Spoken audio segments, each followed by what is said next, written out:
Hello viewers, आप सभी का हमारे YouTube चैनल पे हार्दिक स्वागत है। जैसा कि आप जान रहे हैं, आप लोगों को हम रेगुलर हिस्ट्री का जो है महत्वपूर्ण क्वेश्चन करवा रहे हैं और वो भी आपका जो है पार्ट बाय पार्ट। तो चलिए उसी के क्रम में आज आपके लिए लेके आए हैं कौन सा पार्ट? आपके लिए लेके आए हैं पांचवा पार्ट। पांचवा पार्ट में जो है हम जो है महत्वपूर्ण प्रश्नों के बारे में डिस्कस करेंगे और जो है इसी के साथ जो है आपका हिस्ट्री का क्लास जो है ख़त्म हो जाएगा और जो भी आपका शेष बचा हुआ होगा उसका हम सॉल्यूशन क्या करेंगे, एक छोटा सा वीडियो बना करके उसमें कंप्लीट कर देंगे। तो चलिए आज जो है पहला क्वेश्चन देखते हैं। आपका पहला क्वेश्चन क्या है? देखिए आपका पहला क्वेश्चन है, क्या है पहला क्वेश्चन?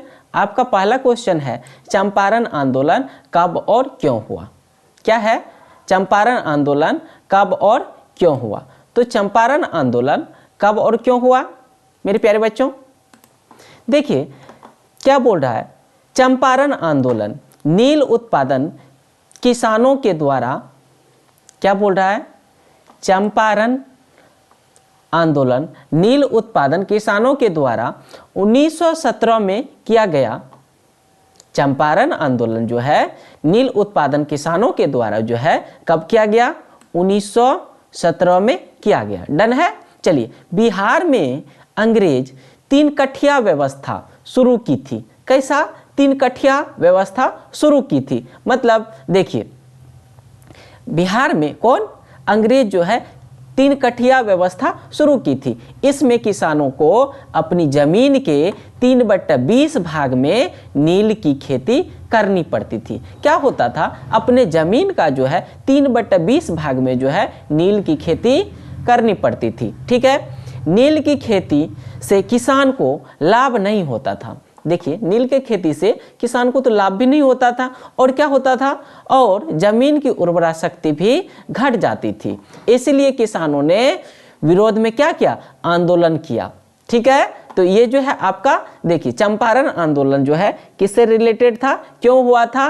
नील के उत्पादन जो करवाया जा रहा था, तीन कठिया व्यवस्था जो करवाया गया था, उसी के विरोध में जो है चंपारण विद्रोह, चंपारण आंदोलन करवाया गया था। यहां तक डन है आपका। चलिए नेक्स्ट क्वेश्चन देखते हैं। इसमें कहीं पे किसी को प्रॉब्लम है तो बताइए। नहीं है? चलिए नेक्स्ट क्वेश्चन देखते हैं। नेक्स्ट क्वेश्चन है आपका माइली गांव की घटना क्या थी। दूसरा प्रश्न है आपका माइली गांव की घटना क्या थी। माइली गांव की घटना क्या थी, तो इसके बारे में आपको बताना है। तो माइली गांव की घटना क्या थी? माइली गांव की घटना क्या थी? देखिए क्या बोल रहा है, माइली गांव की दक्षिण वियतनाम का एक गांव था। क्या चीज? माइली गांव दक्षिण वियतनाम का एक गांव था। वियतनाम अमेरिका युद्ध में अमेरिकी सेना इस गांव के एक एक आदमी को मारकर पूरे गांव को जला दिया। क्या बोल रहा है, वियतनाम अमेरिका युद्ध में, किस में? वियतनाम अमेरिका युद्ध में अमेरिकी सेना इस गांव के एक एक आदमी को मारकर पूरे गांव को जला दिया। इस जघन्य और मानवीय घटना के बाद पूरी दुनिया में अमेरिका की निंदा हुई। क्या हुआ? ये जो जघन्य अपराध जो हुआ, जघन्य घटना जो हुआ, इसमें क्या हुआ? अमेरिका का क्या होने लगा? निंदा होने लगा। और कहां? पूरी दुनिया में। डन है? पूरी दुनिया में क्या होने लगा? निंदा होने लगा। ठीक है, इसके बाद अमेरिका युद्ध समाप्त की घोषणा की। जब अमेरिका का पूरी दुनिया में निंदा होने लगा तब क्या किया अमेरिका? तब क्या किया? क्या युद्ध की समाप्ति की घोषणा की। डन है यहां तक? चलिए नेक्स्ट क्वेश्चन देखते हैं। नेक्स्ट क्वेश्चन है आपका मोपला विद्रोह क्या था। क्या चीज बोल रहा है? मोपला विद्रोह क्या था। मोपला विद्रोह क्या था? देखिए थर्ड नंबर क्वेश्चन है, क्या है? मोपला विद्रोह क्या था। चलिए आधुनिक केरल राज्य के मालवाड़ तट पर, क्या चीज बोल रहा है? आधुनिक केरल राज्य के मालवाड़ तट पर किसानों का एक बड़ा विद्रोह हुआ जिसे मोपला विद्रोह कहा गया। मोपला विद्रोह किसे कहा गया? किसे कहते हैं? आधुनिक केरल राज्य के मालवा तट पर किसानों का एक बड़ा विद्रोह हुआ जिसे मोपला विद्रोह कहा जाता है। डन है यहाँ तक? तीसरा नंबर तक में किसी को प्रॉब्लम है तो कमेंट कीजिएगा। समझ में आ गया तो ओके डन बोल दीजिएगा। ठीक है, नेक्स्ट क्वेश्चन है आपका 4 नंबर। आप लोग जो है ना पढ़ तो लेते हैं लेकिन क्या चीज, शेयर वगैरह सब नहीं करते हैं, ना तो लाइक करते हैं ना तो कमेंट करते हैं। आप लोग प्लीज, आप लोगों के लिए इतना चीज किए लेकिन आप लोग करते नहीं है। कीजिए। तमन्ना आपको भी बोल रहे हैं, आप कभी भी कमेंट अभी तक नहीं किए हैं, ना तो तनु, ये दोनों में से कोई नहीं किया है। तो प्लीज आप लोग, यदि आप पढ़ रहे हैं तो आप प्लीज कमेंट कीजिए। रंपा विद्रोह क्या था? क्या बोल रहा है? रंपा विद्रोह क्या था? ठीक है, रंपा विद्रोह एक जनजातीय आंदोलन था। रंपा विद्रोह एक जनजातीय आंदोलन था। ठीक है, जो 1916 में दक्षिणी भारत के गोदावरी पहाड़ियों के रंपा प्रदेश में हुआ था। क्या बोल रहा है? रंपा विद्रोह क्या था? ठीक है, रंपा विद्रोह क्या था? तो रंपा विद्रोह क्या था? रंपा विद्रोह एक जनजातीय आंदोलन था जो 1916 में दक्षिणी भारत के गोदावरी पहाड़ियों के रंपा प्रदेश में हुआ था। डन है? चलिए नेक्स्ट क्वेश्चन देखते हैं।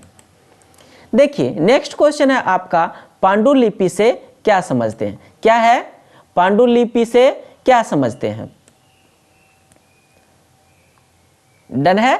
पांडुलिपि से क्या समझते हैं, ये आपका क्वेश्चन है। तो बोल रहा है जब छापाखान प्रेस का आविष्कार नहीं हुआ था, जब छापाखान प्रेस का आविष्कार नहीं हुआ था, तब जो किताब हाथ से लिखकर रखी जाती थी उसे पांडुलिपि कहा जाता है।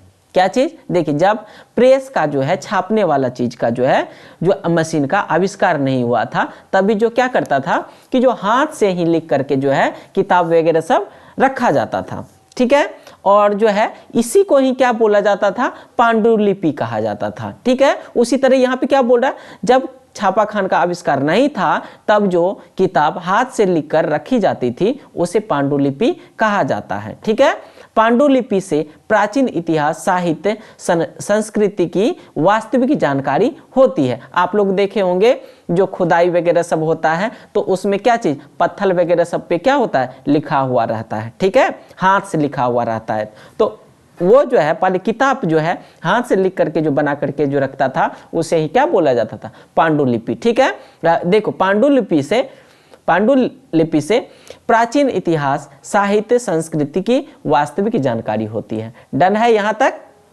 ओके, नेक्स्ट देखते हैं। नेक्स्ट देखिए, नेक्स्ट आपका है प्रथम तथा द्वितीय इंटरनेशनल से क्या समझते हैं? आपका क्वेश्चन है प्रथम, 6 नंबर क्या है क्वेश्चन? प्रथम तथा द्वितीय इंटरनेशनल से क्या समझते हैं, ये आपका क्वेश्चन है। डन है? चलिए आंसर क्या आप लिखेंगे? 1864 में कार्ल मार्क्स के निर्देशानुसार, मतलब कार्ल मार्क्स के निर्देश पर, ठीक है, लंदन में यूरोपीय मजदूरों का संगठन बनाया गया। इसे प्रथम इंटरनेशनल कहा गया। इसे क्या चीज? इसे प्रथम इंटरनेशनल कहा गया। इसका उद्देश्य यूरोप के समाजवादी आंदोलन में सामंजस्य स्थापित करना था। इसका क्या उद्देश्य था? इसका उद्देश्य यूरोप के समाजवादी आंदोलन में सामंजस्य स्थापित करना था। डन है? चलिए अब देखिए इसी में और क्या बोल रहा है। देखिए वो तो हो गया प्रथम इंटरनेशनल। अब देखिए द्वितीय इंटरनेशनल क्या है। देखिए मार्क्स के मृत्यु के बाद 1889 में दूसरे संगठन की स्थापना की गई जिसे द्वितीय इंटरनेशनल कहा गया। ठीक है, डन है। इसके बाद 1 मई को मजदूर दिवस मनाया जाने लगा। तब जो है इसके बाद जो है द्वितीय इंटरनेशनल के स्थापना के बाद जो है क्या होने लगा? 1 मई को मजदूर दिवस मनाया जाने लगा। ठीक है, और समाजवादी विश्वव्यापी आंदोलन बन गया। तब जो है आपका समाजवादी जो है विश्वव्यापी आंदोलन बन गया। डन है यहां तक?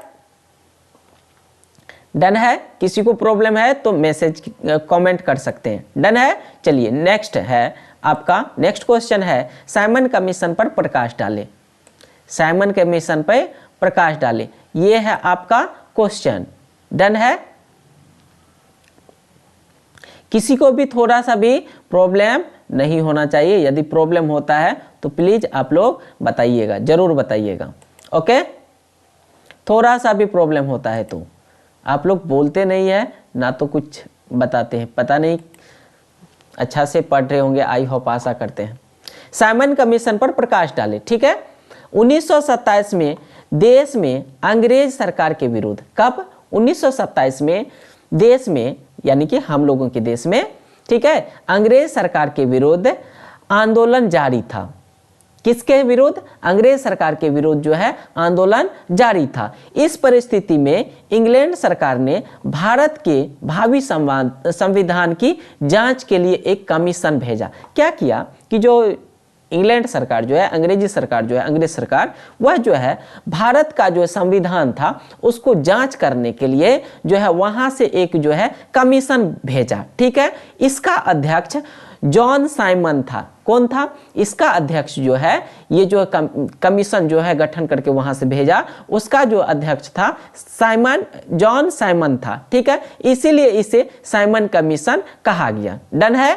चलिए, इसके सभी सदस्य अंग्रेज थे। देखिए, साइमन कमीशन का जो है प्रत्येक सदस्य कहाँ के थे? अंग्रेज के थे, अंग्रेज थे, ठीक है। इसीलिए इसे व्हाइट कमीशन भी कहा गया। देखिए, आपको यह भी पूछ सकता है व्हाइट कमीशन किसे कहा गया, ठीक है। आप बोलिएगा क्या? देखिए, भारत का जो है संविधान की जांच के लिए जो है अंग्रेज सरकार ने एक कमीशन का गठन किया, जिसका प्रत्येक सदस्य अंग्रेज थे, ठीक ना। और प्रत्येक सदस्य कौन थे? अंग्रेज थे, जिसे हम व्हाइट कमीशन कहते थे। डन है। ऐसे करके आप लिखिएगा। यहां तक आपका कंप्लीट हो चुका है। चलिए चलिए, अब क्या हुआ जब वो आया यहाँ पे जांच करने के लिए, जब आपका ये आया जांच करने के लिए भारत के संविधान को, तो फिर देखिए यहाँ पे आदमी जो है पूरे देश में इसका विरोध किया। देखिए, ये कमीशन का जो है हमारे देश भारत में जो है पूरा विरोध किया, ठीक है। काला झंडा दिखाकर साइमन कमीशन वापस हो का नारा लगाया गया। यहाँ पे जो है उसके स्वागत में या फिर उसको रिटर्निंग भेजने में जो है यहाँ पे काला झंडा दिखा करके साइमन कमीशन वापस हो का नारा लगाया गया। इसी विरोध प्रदर्शन में लाठी लगने से लाला लाजपत राय की मृत्यु हो गई। क्या हुआ? इसी विरोध प्रदर्शन में जो है लाठी लगने से जो है लाला लाजपत राय की मृत्यु हो गई, और मरते समय उन्होंने कहा, मेरे शरीर पर किया गया लाठी का एक एक प्रहार अंग्रेज साम्राज्य के विनाश की कील साबित होगी। यह कौन बोला था? लाला लाजपत राय बोला था, ठीक है। समझ में आया? यदि दिखने में प्रॉब्लम होगा तो हम थोड़ा छोटा कर देते हैं, ठीक है। डन है।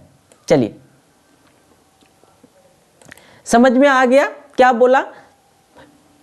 अंग्रेज साम्राज्य के विनाश की कील साबित होगी। किसने कहा?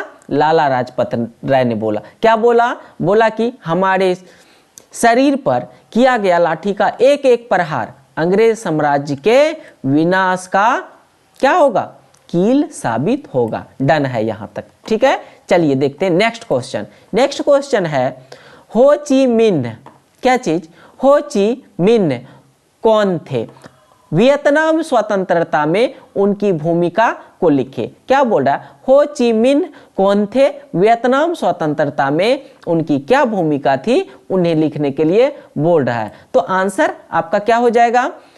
हो ची मिन्ह वियतनाम के स्वतंत्रता आंदोलन के सबसे बड़े नेता थे। ये जो वियतनाम जो है आंदोलन जो चल रहा था, उसका जो सबसे बड़े नेता कौन थे? हो ची मिन्ह थे, ठीक है। उनका जन्म 1890 में मध्य वियतनाम में हुआ था। देखिए, हो ची मिन्ह का जो है जन्म कब हुआ था, कहां हुआ था? उनका जन्म 1890 में मध्य वियतनाम में हुआ था। कब हुआ था? 1890 में हुआ था। और कहां हुआ था? मध्य वियतनाम में हुआ था, ठीक है। उनका मूल नाम न्यूगन आई क्वोक, क्वोक क्या चीज, न्यूगन आई क्वोक था, ठीक है, उसका दूसरा नाम या फिर मूल नाम, ठीक है, जो कि आपको फिल इन द ब्लैंक्स में पूछ लिया जाता है और ऑप्शन में आपको लगाना रहता है। उनका मानना था कि, देखिए किसका, हो ची मिन्ह का मानना था कि, क्या मानना था, देखिए क्या मानना था, संघर्ष के बिना आजादी नहीं मिल सकती। किसका, हो ची मिन्ह का मानना था संघर्ष के बिना आजादी नहीं मिल सकती है। उन्होंने वियतनामी कृषिकारी दल का गठन किया। क्या किया, उन्होंने वियतनामी जो है कृषिकारी दल का गठन किया, ठीक है। 1930 में इंडो चाइनीज कम्युनिस्ट पार्टी का गठन किया। कौन, हो ची मिन्ह ने। कब, देखिए 1930 में इंडो चाइनीज कम्युनिस्ट पार्टी का गठन किया। इनके नेतृत्व में किसी दल के अधीन वियतनाम ने स्वतंत्रता प्राप्त की। ये जो है किसी एक दल के जो है अधीन था ये वियतनाम, और ये जो है क्या किया, इसके नेतृत्व में, हो ची मिन्ह के नेतृत्व में क्या किया, स्वतंत्रता प्राप्त किया, ठीक है। इस तरह से वियतनाम के स्वतंत्रता में इसकी महत्वपूर्ण भूमिका थी। चलिए अब देखिए नेक्स्ट क्वेश्चन, देखिए नेक्स्ट क्वेश्चन आपका है 9 नंबर। नेक्स्ट क्वेश्चन है 9 नंबर, अमेरिका वियतनाम पर आक्रमण क्यों किया। बोल रहा है क्या क्वेश्चन, अमेरिका वियतनाम पर आक्रमण क्यों किया। तो आंसर आप इस तरह से लिखेंगे, दक्षिणी वियतनाम में निरंकुश सरकार था। क्या चीज, निरंकुश सरकार था, उसे अमेरिका का समर्थन प्राप्त था। उसे क्या, किसका समर्थन प्राप्त था, अमेरिका का समर्थन प्राप्त था। उसके विरुद्ध गृह युद्ध हुआ। क्या हुआ, उसके विरुद्ध गृह युद्ध हुआ। हो ची मिन्ह के नेतृत्व में वियतनाम एकीकरण की प्रक्रिया शुरू हुई। किसके नेतृत्व में वियतनाम एकीकरण की प्रक्रिया शुरू हुई, हो ची मिन्ह के नेतृत्व में, जो कि आप पहले क्वेश्चन में देखे थे, ठीक है। उसके नेतृत्व में जो है क्या हुआ, वियतनाम का एकीकरण की प्रक्रिया शुरू हुई। डन है। चलिए इसके बाद क्या बोल रहा है, अमेरिकी वहां कम्युनिस्ट के प्रभाव को रोकना चाहता था। अमेरिका जो है वहां की जो है कम्युनिस्ट पार्टी का जो है गठन जो हुआ था, इंडो चाइनीज कम्युनिस्ट पार्टी का जो गठन हुआ था, उसके प्रभाव को रोकना चाहता था। इसलिए उसने शांति का खतरा बताकर 1965 में वियतनाम पर आक्रमण किया। क्या किया, वो जो है उसे रोकना चाहता था और जो है इसे शांति का, क्या चीज, इसे शांति का जो है खतरा बता करके क्या किया, वियतनाम पे आक्रमण किया, ठीक है। अमेरिका बम वर्षा में, क्या चीज, अमेरिकी बम वर्षा में वियतनाम का भारी क्षति हुई। क्या चीज, भारी की नहीं, ये नहीं होगा, भारी क्षति हुई, ठीक है, लेकिन हार नहीं मानी। क्या चीज, लेकिन हार नहीं मानी। डन है। ये जो है वियतनाम की भारी क्षति हुई लेकिन हार नहीं मानी, ठीक है। ये हो गया आपका क्या चीज, क्यों उस पे जो है आक्रमण किया था, उसके बारे में आपका आंसर हो गया। चलिए नेक्स्ट क्वेश्चन देखते हैं 10 नंबर। 10 नंबर है आपका क्वेश्चन, भारतीय राष्ट्रीय, क्या चीज, भारतीय राष्ट्रवाद के उदय के कारण को लिखें। क्या चीज, भारतीय राष्ट्रवाद के उदय के कारण को लिखें। आपका ये क्वेश्चन बोल रहा है, ठीक है। चलिए आंसर क्या हो जाएगा, 19वीं शताब्दी में भारतीय राष्ट्रवाद का आरंभ हुआ। क्या चीज, कब हुआ, 19वीं शताब्दी में भारतीय राष्ट्रवाद का उदय हुआ। इसके अनेक कारण थे। क्या चीज, इसके अनेक कारण थे जो इस प्रकार है। पहला अंग्रेज साम्राज्यवाद, क्या चीज, अंग्रेज साम्राज्यवाद के विरुद्ध असंतोष का फैलना। क्या चीज, अंग्रेज साम्राज्यवाद जो था हमारे इंडिया में जो है राज्य जो करता था, तो उसके प्रति क्या चीज, असंतोष का फैलना, ठीक है। दूसरा है आपका, दूसरा क्या है, दूसरा है कृषि तथा कुटीर उद्योग के नष्ट होने से गरीबी तथा बेरोजगारी का बढ़ना, ये दूसरा हो गया। अब देखिए तीसरा कारण है क्या, अंग्रेजी शिक्षा क्या चीज, अंग्रेजी शिक्षा के प्रसार से भारतीयों की मानसिक चर्चा समाप्त होना। मतलब क्या चीज, यहाँ के जो है आदमी जो थे उसको अंग्रेजी शिक्षा से क्या चीज, वो तो समझ में आता ही नहीं था, इसीलिए ये जो अपना मानसिक चेतना जो है खो दिया था। ठीक है, डन है। तीसरा पॉइंट भी, तीसरा कारण भी डन है। चलिए चौथा कारण क्या है, भारतीय भाषणों में समाचार पत्र प्रकाशित होना। क्या चीज, भारतीय भाषाओं में समाचार पत्र प्रकाशित होना। डन है, चौथा नंबर भी डन है। चलिए नेक्स्ट देखते हैं। नेक्स्ट आपका क्या है, देखिए नेक्स्ट है आपका पांचवा नंबर, नए मध्यम वर्ग जैसे शिक्षक, वकील, डॉक्टर का उदय होना।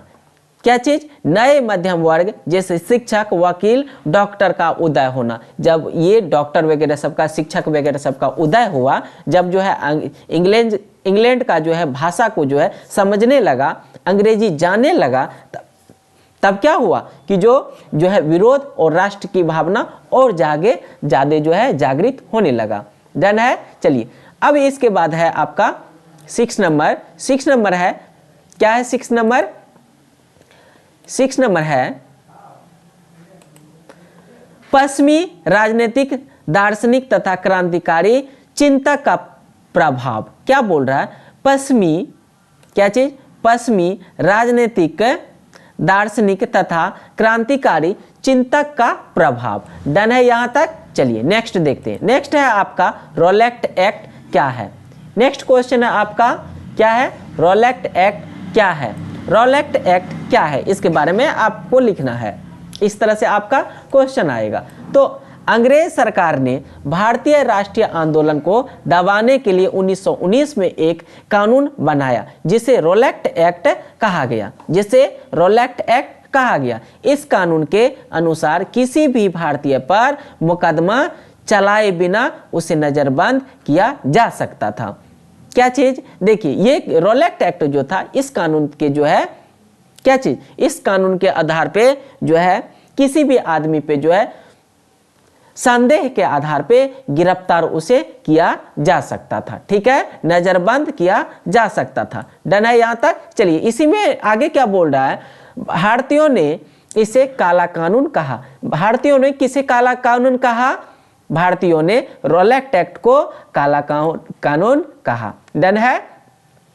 गांधी जी ने इसे विरुद्ध, क्या चीज, गांधी जी ने इसके विरुद्ध देश में देशव्यापी आंदोलन चलाया। किसने देशव्यापी आंदोलन चलाया, गांधी जी ने। डन है। अंग्रेज सरकार ने कठोरता से इसका आंदोलन को दबाया। क्या किया, अंग्रेज सरकार जो है कठोरता से क्या किया, इसके जो है प्रभाव जो है, ये जो आंदोलन जो चलाया विश्वव्यापी आंदोलन, इसे क्या किया, दबाया। इसी के क्रम में ना वहां पे जो है जलियांवाला हत्याकांड हुआ। ठीक है, 1919 में ये हुआ और जो है 13 अप्रैल 1919 में जो आपका जलियांवाला बाग हत्याकांड हो गया। डन है आपका यहां तक। चलिए यहां तक डन है तो नेक्स्ट क्वेश्चन देखते हैं। नेक्स्ट क्वेश्चन है आपका 12 नंबर। क्या बोल रहा है क्वेश्चन में, राजा राम मोहन राय को आधुनिक भारत का जनक कहा जाता है। ये VVI क्वेश्चन है। क्या चीज बोलेगा, क्या किसे आधुनिक भारत का जनक कहा जाता है, राजा राम मोहन राय को। किसको, राजा राम मोहन राय को क्या कहा जाता है, आधुनिक भारत का जनक कहा जाता है। राजा राम मोहन राय ने, कौन, राजा राम मोहन राय ने भारत में,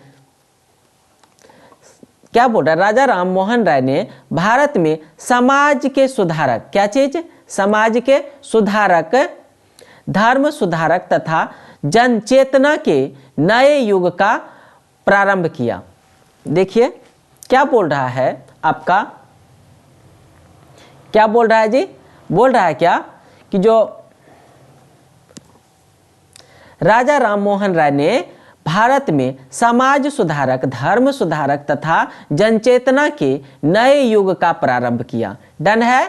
चलिए और इसके बाद क्या बोल रहा है, मुगल साम्राज्य ने उन्हें राजा की उपाधि या फिर पदवी से सम्मानित किया। कौन, मुगल सम्राट ने जो है राजा राम मोहन राय को जो है क्या चीज की पदवी से, राजा की पदवी से जो है उसे क्या किया, सम्मानित किया। डन है। चलिए, उन्होंने अंग्रेज सरकार से 1829 में कानून बनाकर सती प्रथा बंद करवाया। देखिए, किसने सती प्रथा बंद करवाया, जो है राजा राम मोहन राय ने सती प्रथा जो है बंद करवाया। डन है। चलिए, नेक्स्ट आपका है, उन्होंने, देखिए राजा राम मोहन राय का अगला क्या काम है, उन्होंने ब्रह्म समाज की स्थापना की। क्या की, उन्होंने ब्रह्म समाज की स्थापना की। उन्होंने आधुनिक शिक्षा, स्त्री शिक्षा, प्रेस की स्वतंत्रता का समर्थन किया। कौन, राजा राम मोहन राय ने। ठीक है।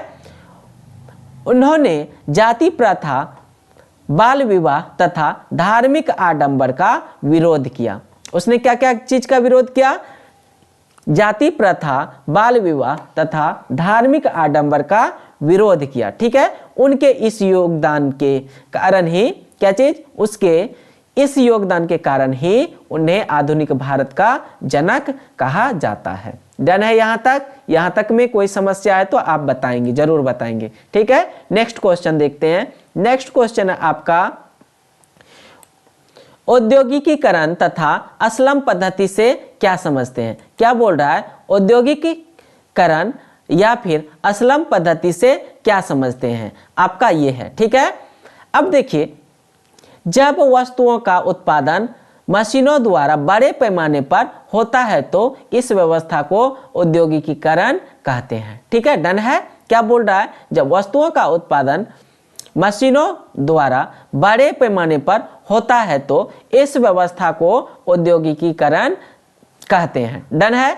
औद्योगिकीकरण के फलस्वरूप बाजार का विकास हुआ, उपनिवेशवाद का जन्म हुआ। देखिए, औद्योगिकीकरण के फलस्वरूप क्या क्या हुआ, उपनिवेशवाद का जन्म हुआ और बाजार का विकास हुआ। डन है यहाँ तक। चलिए आगे देखते हैं। इसी में देखिए, औद्योगिकीकरण के फलस्वरूप शहरों का विकास हुआ। क्या हुआ, औद्योगिकीकरण के फलस्वरूप शहरों का विकास हुआ। कल कारखानों में मजदूर की मांग बढ़ी। शहरों में कम आय होने के कारण मजदूर वर्ग झुकी झोपड़ियों में रहने लगी। जीवन यापन की निम्न सुविधा भी उपलब्ध न होने के कारण असलम पद्धति विकसित हुई। क्या हुआ, जो है यानी कि जीवन यापन की निम्न सुविधा भी उपलब्ध नहीं होने के कारण जो है असलम पद्धति की विकास हुआ। ठीक है। चलिए नेक्स्ट क्वेश्चन को देखते हैं। यहां तक डन है, डन है। चलिए नेक्स्ट क्वेश्चन को देखते हैं। नेक्स्ट क्वेश्चन है आपका, क्या है, ग्रामीण तथा शहरी क्षेत्रों में भिन्नता का आधार क्या है। मतलब ग्रामीण क्षेत्र को और शहरी क्षेत्र को आप कैसे अलग मान सकते हैं, कैसे समझ सकते हैं। डन है।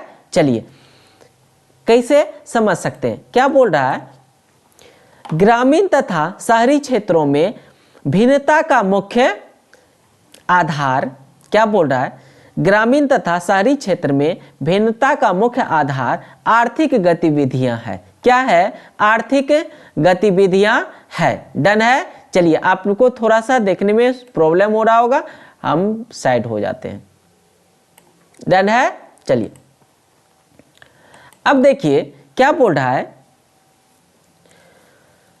ग्रामीण तथा शहरी क्षेत्रों में भिन्नता का मुख्य आधार आर्थिक गतिविधियां हैं। शहरों में उद्योग का विकास होने से रोजगार की संभावना अधिक है, इसीलिए ग्रामीण क्षेत्रों से लोगों का पलायन शहरों की ओर होता है। शहर के विकास में नव शिक्षित वर्ग जैसे शिक्षक, वकील, डॉक्टर, इंजीनियर इत्यादि महत्वपूर्ण है। वास्तव में शहरों का विकास में इन वर्गों को आगे बढ़ाया है। ठीक है। ये वर्ग जो है जब शिक्षित हुए तो फिर क्या चीज, हम लोगों के जो है आगे आने वाले पीढ़ी पढ़ेंगे, लिखेंगे और आगे बढ़ेंगे। डन है यहां तक। चलिए आगे देखते हैं। अगला क्वेश्चन है आपका, इक्विजिशन से क्या समझते हैं। आप पहला ये क्वेश्चन सुनेंगे। ठीक है। इक्विजिशन से क्या समझते हैं, इसको हम डिटेल में नहीं बोलेंगे, थोड़ा सा जो है प्रॉब्लम हो सकता है, इसलिए इक्विजिशन से क्या समझते हैं। धर्म सुधार आंदोलन के बाद लोग चर्च के, क्या चीज बोल रहा है, धर्म सुधार आंदोलन के बाद लोग चर्च के वास्तविकता से परिचित हुआ। क्या हुआ? चर्च के वास्तविकता से परिचित हुआ। पुस्तकों के माध्यम से लोगों को चर्च की गलतियों से अवगत कराया जाने लगा। क्या हुआ? पुस्तकों के माध्यम से लोगों को चर्च की गलतियों से अवगत कराया जाने लगा। ठीक है, तब चर्च ने ऐसी पुस्तक पर प्रतिबंध लगा दिया। क्या हुआ? ऐसी पुस्तक पर क्या किया? प्रतिबंध लगा दिया। इसे इक्विजिशन कहा गया। क्या चीज? इसे जो प्रतिबंध जो लगाया गया, क्या चीज? धर्म सुधारक के यानी कि जो जिस बुक से क्या करता था, प्रेरित करता था, जो उस पे जो है प्रतिबंध लगा दिया गया, इसे ही क्या हो गया? इसे ही क्या कहते हैं? इक्विजिशन कहते हैं, अधिक्रमण। ठीक है, अधिक्रमण कहते हैं, इक्विजिशन कहते हैं। ओके, चलिए नेक्स्ट क्वेश्चन देखते हैं। नेक्स्ट क्वेश्चन है, हिंद चीन में फ्रांसीसी उपनिवेश स्थापित होने के क्या कारण थे? क्या बोल रहा है? 16 नंबर क्वेश्चन। हिंद चीन में क्या चीज? हिंद चीन में फ्रांसीसी उपनिवेश स्थापित होने के क्या कारण थे? तो आंसर क्या हो जाएगा आपका? हिंद चीन में फ्रांसीसी उपनिवेश स्थापित होने के कारण इस प्रकार थे।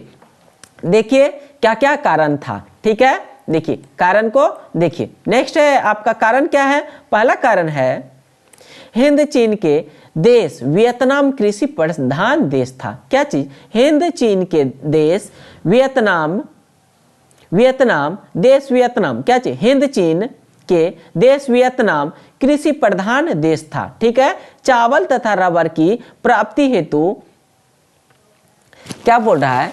हिंद चीन के देश वियतनाम कृषि प्रधान देश था। ठीक है, चावल तथा रबर की प्राप्ति हेतु फ्रांसीसी उपनिवेश स्थापित हुए। ठीक है, फ्रांसीसी उपनिवेश स्थापित हुए। डन है। अब देखिए दूसरा कारण क्या है? खनिज पदार्थ की उपलब्धता के कारण। क्या चीज? फिर जो है दूसरा क्या है? खनिज पदार्थ की उपलब्धता। यहीं तक आप लिखेंगे। ठीक है, ये नहीं लिखिएगा। ओके, नेक्स्ट है आपका थर्ड नंबर। थर्ड नंबर क्या है? बड़ा बाजार मिलने के कारण। क्या चीज? बड़ा बाजार। क्या चीज? बड़ा बाजार। यहां तक लिख सकते हैं, बड़ा बाजार। ठीक है, ये के कारण नहीं लिखिएगा तो कोई बात नहीं, इसको आप हटा भी सकते हैं या फिर लिख भी सकते हैं, लिख लीजिएगा, कोई दिक्कत नहीं। ठीक है, चौथा है आपका असभ्यों को सभ्य बनाने का तर्क। इसमें जुल्म फेरी। क्या चीज? इसमें जुल्म फेरी का कथन था, हीन जातियों को सभ्य बनाना श्रेष्ठ जाति का कर्तव्य है। किसका था? जुल्म फेरी का कथन था, हीन जातियों को सभ्य बनाना श्रेष्ठ जाति का कर्तव्य है। ये किसका कथन था? जुल्म फेरी का था। यहां तक डन है। कारण समझ में आ गया किसका? हिंद चीन में फ्रांसीसी उपनिवेश स्थापित होने के क्या कारण था, आपको यहां पे समझ में आ गया। ठीक है, नेक्स्ट क्वेश्चन देखते हैं। Next question, I hope last question. Next question आपका है, नेक्स्ट क्वेश्चन, भारतीय राष्ट्रीय आंदोलन में गांधी जी के योगदान का वर्णन करें। क्या बोल रहा है? भारतीय राष्ट्रीय आंदोलन में गांधी जी के योगदान का वर्णन करें। डन है। चलिए आंसर क्या आप लिखेंगे? गांधी जी भारतीय राष्ट्रीय आंदोलन को 1919 से दिशा दी। कब से? ये भारतीय राष्ट्रीय आंदोलन को 1919 से दिशा दी। ठीक है, और स्वतंत्रता प्राप्ति तक नेतृत्व प्रदान किया। ये जो है स्वतंत्रता प्राप्ति तक जो है क्या किया? नेतृत्व किया। ठीक है, यह काल गांधी युग के नाम से जाना जाता है। इनके द्वारा किया गया योगदान इस प्रकार है। देखिए गांधी जी के द्वारा दिया गया योगदान क्या क्या है? देखिए पहला, उन्होंने स्वतंत्रता संग्राम में सक्रिय रूप से भाग लिया। यह क्या किया? स्वतंत्रता संग्राम में जो है सक्रिय रूप से भाग लिया। संपूर्ण देश को दिशा प्रदान किया। क्या चीज? संपूर्ण देश को जो है क्या किया? दिशा दिखाया। ठीक है, कैसे जो है स्वतंत्रता प्राप्त करना है। ठीक है, उन्होंने सविनय अवज्ञा आंदोलन चलाया। डन है। चलिए 2 ठो हो गया। अब तीसरा आप क्या लिखेंगे, तीसरा लिखेंगे उन्होंने ने दांडी यात्रा कर नमक कानून तोड़ा। उन्होंने दांडी यात्रा कर नमक कानून तोड़ा। और क्या चीज, 4th नंबर में लिखेंगे उन्होंने विश्वव्यापी आंदोलन चलाया। ठीक है, इसके द्वारा ढेर सारा जो है वर्क किया गया। ठीक ना, आपको शॉर्ट में बता दिए। डन है यहाँ तक। और जो है आज इस तरह से जो है आपका हिस्ट्री का जो है संपूर्ण महत्वपूर्ण प्रश्न का समाधान मेरे द्वारा करा दिया गया है। यदि आप लोग को इससे जो है बेनिफिट मिला है तो प्लीज आप लोग जो है कमेंट जरूर कीजिएगा। ठीक है, और जो है आशा करते हैं आप लोग सभी अच्छे तरीके से पढ़ रहे होंगे। अब जो है आपका हिस्ट्री से रिलेटेड जो है नेक्स्ट लेक्चर जो होगा वो है आपका जो है इंपॉर्टेंट पॉइंट जो है, टर्म जो है आपका महत्वपूर्ण टर्म सब जो है उसके बारे में हम डिस्कस करके देंगे। और 6-7 ठो टर्म है, बस ज़्यादा बड़ा नहीं है, इतना ठो है, उसका हम डिस्कस कर देंगे। ठीक है, और जो है उसमें जो है अच्छी तरीके से और आपका जो पूरा हिस्ट्री जो है कंप्लीटली खत्म हो जाएगा। तो चलिए आज का सफर यहीं तक रखते हैं। आशा करते हैं सभी अच्छी तरीके से पढ़ रहे होंगे। ठीक है, यदि आप लोग को इस हमारा जो ये सेशन जो था जो आपका 5वां या 6ठा पार्ट तक जाएगा तो इसमें आपका यदि बेनिफिट हुआ है तो प्लीज आप कमेंट कर सकते हैं और शेयर भी कीजिए जिससे कि दूसरे आदमी भी ये इसका बेनिफिट उठा सके। ठीक है, thank you all of you, thank you. आज का सफर यहीं तक रखते हैं, तब तक के लिए bye bye, take care, good night.